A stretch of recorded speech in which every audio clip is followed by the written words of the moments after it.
নমস্কার and welcome to national affairs. আমি উৎপল। আজকে তোমাদের সামনে খুবই ইম্পর্ট্যান্ট একটা টপিক নিয়ে আলোচনা করব। তবে টপিকটাতে যাওয়ার আগে তোমাদের কাছে অ্যাজ ইউজুয়াল জিজ্ঞেস করবো একটা কোশ্চেনটা হলো, what will be the 76 district of Uttar Pradesh. তো কমেন্ট সেকশনে তোমরা উত্তরটা করো অপশনগুলো দেখে।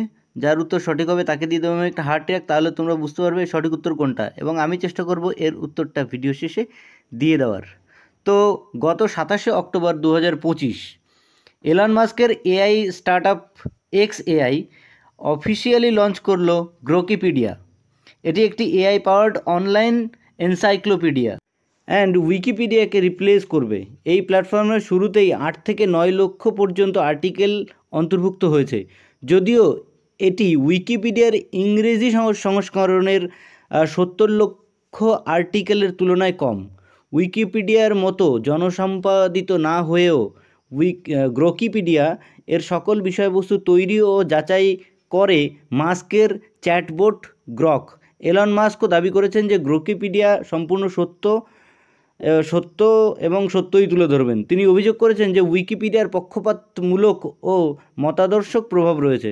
তবে গ্রোকিপিডিয়ার গ্রোকিপিডিয়ার তথ্যের উৎস, নির্ভুলতা ও নিরপেক্ষতা নিয়ে প্রশ্ন তুলে ধরেছেন।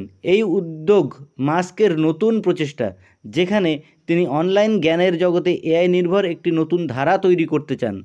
তবে বাঙালি মন হিসাবে আমি যদি বলতে যাই, তাহলে অতিরিক্ত পয়সা থাকলে মানুষের যা হয়, এখন সেই অবস্থা হয়েছে।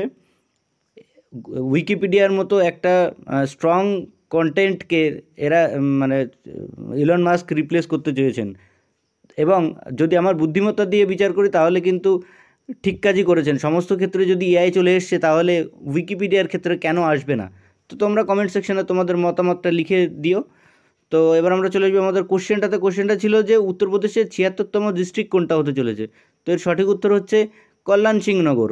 তো সামনে অর্থাৎ কালকে কোনো একটা ইম্পর্টেন্ট টপিক নিয়ে এসে আমি আবার হাজির হব। সো ততক্ষণ পর্যন্ত বাই।